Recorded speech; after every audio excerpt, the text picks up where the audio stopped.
The situation in Mexico obviously remains difficult. Until October the 10th, there were over 814,000 cases and over 83,600 deaths from COVID.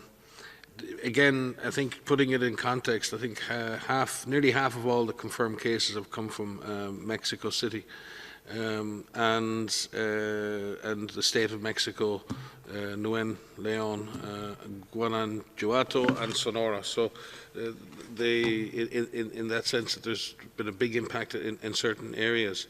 About a quarter of the patients reported to us have required hospitalizations, and there's been a preponderance of males over females, about 52% to 48%, but not such a great preponderance.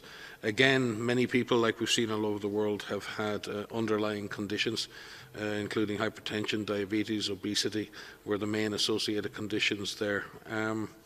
And Mexico has been running this traffic light system, three-level traffic light system, and interestingly, many other countries have adopted similar traffic light systems in the last number of months. Mexico was one of the first countries in the Americas to introduce that traffic light system, and we would support Mexico in continuing to do that.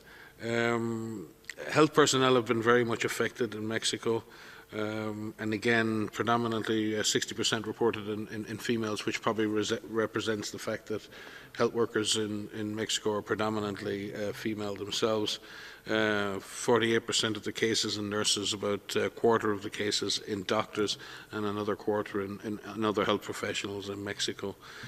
Clearly, protecting those health workers is very important, and we have, our PAHO office have obviously continued to recommend to Mexico to continue the training, protection and provision of equipment to frontline health workers in Mexico.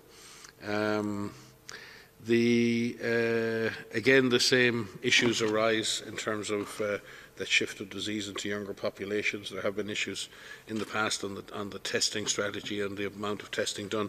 I'd also like to commend Mexico. It's been very careful to try. It's had a large bump in cases over the weekend, just before the weekend, because it's actually changed a lot of its definition of cases, not to reduce the number of cases, but to actually capture more cases, particularly those who weren't tested.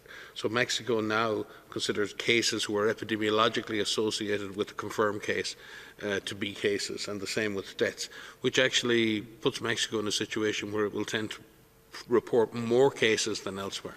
And it is to be commended for its transparency on that.